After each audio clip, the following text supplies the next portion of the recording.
The Pokemon Roadblock is a facet of Pokemon games that is almost synonymous with the very act of playing them. If you're not already familiar, these are the various scenarios that the game will use to stop you from going somewhere before it thinks you're ready to. But what makes it a Pokemon Roadblock, rather than just a garden variety one, is how incredibly strange and contrived these hurdles can be. They use borderline ridiculous logic or relatively fantastical context to get you to turn around. The concept is probably best exemplified by Snorlax, everyone's favorite gentle giant, who has the honor of being one of the original Pokemon Roadblocks. In the original Kanto games, Wild Snorlax lay sleeping on the two pathways to Fuchsia City, one of them on Route 12 and the other on Route 16. The creatures are so gigantic that you can't physically maneuver around them, and they're also so resilient in their slumber that nothing seems to wake them up. Even worse, these are the exact choke points needed to block off an entire section of the region. It's a really unfortunate situation. That's how it's presented, at least. In strictly mechanical terms, however, Snorlax's purpose in these games is to prevent the player from gaining access to the Poison Gym and beyond before they're able to demonstrate the strength required to beat Team Rocket at Lavender Tower, which itself has its own criteria for dealing with. Once you do though, you'll be rewarded with the item that gets Snorlax to move, at which point you're able to battle it as a mini-boss. But up until that point, Snorlax exists as a brick wall, a stop sign, or whatever other negative descriptor you prefer for something that is stopping you from adventuring freely. There's an inherently adversarial relationship with the player here because this character is intended to take away your freedom. But despite that ultimate purpose, Snorlax is fun. The Snorlax event in Kanto is an extremely popular experience among players, and it's fondly remembered as a really positive part of the games. It's a worthy challenge, so to speak. But let's quickly compare it to a different roadblock. In Pokemon X and Y, when you first enter Lumio City, the northern half of the area will be blocked off by construction workers who say that as a result of a blackout, you're unable to go any further until it gets fixed. But after journeying through other parts of the game, you'll eventually find Team Flare causing problems at the region's power plant. And once you defeat them, the blackout will be resolved and then you can explore the northern half of Lumios. In purpose, this is nearly identical to Snorlax and Kanto. The blackout is an adversary that requires you to overcome a certain challenge before you're given clearance to explore more advanced areas of the game. But unlike Snorlax, this roadblock is nearly universally hated by the fanbase. It's really frustrating, it feels forced, and ultimately really unfriendly to the overall experience. But why is that?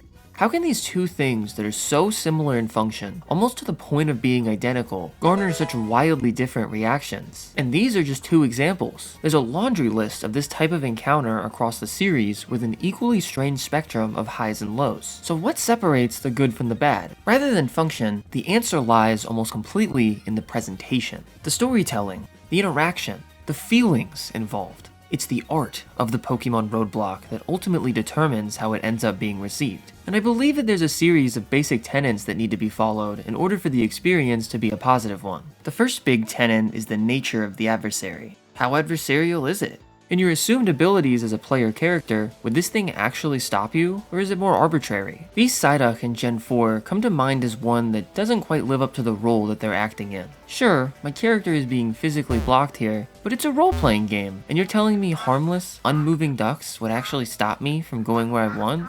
No, because that doesn't make any sense. I would just step over them, or maybe punt them or something. And so this roadblock ends up feeling obnoxious more than anything else, because I'm dealing with a text box telling me I can't go on, rather than actually feeling like I'm unable to. Something like Snorlax, though, is able to accomplish this goal really well, as I probably would actually get held up by a giant sleeping bear parked out on a public road. There's a number of reasons I personally wouldn't mess with it, and those feelings work to really sell the obstacle. There's sort of an adjacent component to being adversarial in the mystery or intrigue that's posed by a roadblock. Snorlax is definitely presented as an obstacle, but the problem is also relatively uncomplicated. You just need to get this thing to wake up. But a roadblock can also offer a really powerful exploratory experience when the adversary is unclear or mysterious, and part of the problem is just figuring out what's actually happening. The Sudowoodo and Kecleon encounters in Gen 2 and 3 demonstrate this really well, as when you initially approach both of them, it's kind of bewildering. What in the world is going on here?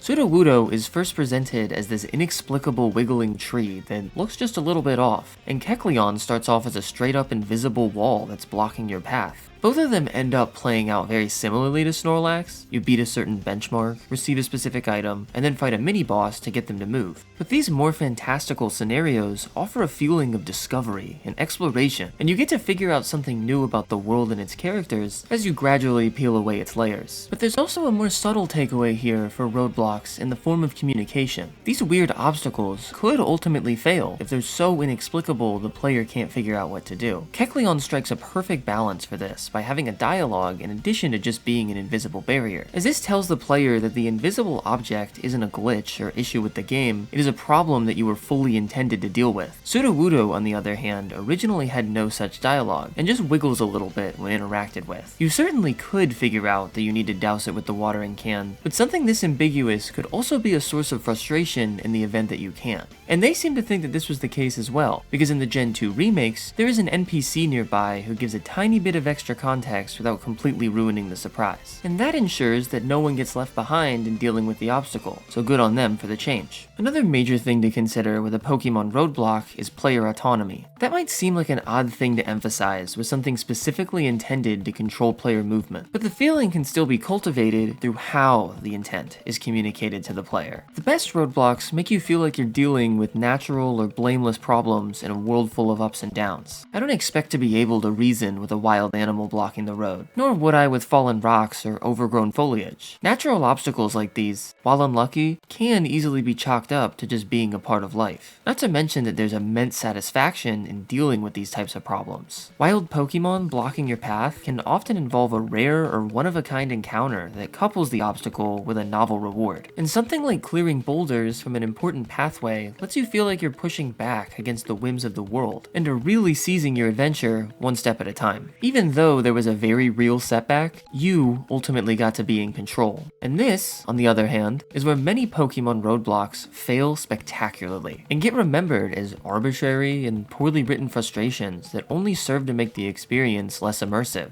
The issue often comes when the obstacle shifts from a natural entity, like an animal or a tree, to another human character that's capable of making their own choices. All player autonomy is removed when the obstacle is someone choosing to block your path. Because if we choose to engage with the game's pretense, these aren't just mindless NPCs, they're the people living in this world. And so in the bulk majority of these cases, you can reason three things. These people are making a conscious choice to block you, they're choosing to be difficult or selfish and they're reasoning for doing so, and there isn't a single thing you can do about it. This guy in Viridian City is sprawled out on a public path and forbids me from going any farther, apparently because he hasn't had his coffee. And that's a good reason for me to humor this delusion? Why do I have to obey? This guy in Mahogany Town says that buying a candy bar has nothing to do with whether he'd allow me to pass through here, and that I should just slow down and sightsee. Do I really have so little power in this world that I can't even bolt past a random old man? Does the literal chomping dinosaur I have with me not mean anything? In Oldale Town, this researcher claims to be investigating Pokemon footprints on the only road to Petalburg City and blocks you from taking a single step further. Are you really so damn selfish that you think that gives you the right to obstruct a public walkway? Why the hell are you keeping me from seeing my dad over something so silly? Surely you could just let me step over it. These two won't let me pass beyond the Heart Home, seemingly for no reason at all. But at least they sure are excited about Pokemon eggs. This group of people north of White Forest and Black City have decided to completely barricade a public gate, also for seemingly no reason at all. Great! This person in Hee Hee City blocks the path because their Stoutland has to meticulously sniff the entire road. What? Why are you people choosing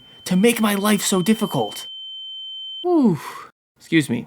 Got a little intense there for a second, but hopefully that made my point clear. The biggest enemy in a world as interesting and empowering as Pokemon's can very easily just be text boxes themselves, as characters and interactions like this tell instead of show, and you lose player agency as a result. Finally, while it really should go without saying, the roadblock needs to make sense. The Lumiose blackout is so bad because you can see the lights on in the background in addition to other people passing through, both of which directly contradict the given claim by the blocker. We can also look to this strange case with some Wooloo in Sword and Shield, where the player themselves is strangely made out to be the roadblock. The games assume your intent to create the barrier, and while they are indeed very cute, an RPG should try and avoid assuming things about a player's motivations in order to emphasize control control and immersion. But there might be the tiniest thing to say for roadblocks that are more intended to be memes or self-referential, perhaps like this Wooloo one. A roadblock could come across as less offensive if it seems to be poking fun at its own absurd premise. The line of dancers in Black 2 and White 2 probably does the best job at this with how overt it is, but this, or any other joke roadblock, can still very easily sour with an audience and should be used sparingly, if at all. Hopefully at this point, it should be quite clear what separates the celebration of an obstacle like Snorlax versus the disgust with the Lumiose Blackout. But even more so, the wide spectrum of artistry Pokemon has been able to pull off across their catalog of weird obstacles. It's fascinating that despite virtually identical mechanics across several different scenarios, it's ultimately how the games present themselves emotionally and narratively that determines the quality of the mechanic. Pokemon Roadblocks demonstrate just how powerful the human element of these games is because they're so heavily colored by the feelings and experiences of the players. As such, while I tried my best, it's impossible to have gotten everything with something this personal. So let's keep the discussion going in the comments. Let me know your favorite and least favorite Pokemon Roadblocks, what makes them work or not work, and any other thoughts you might have had on the video. Give it a like and subscribe to the channel if you enjoyed it, because that's all I got for you this time.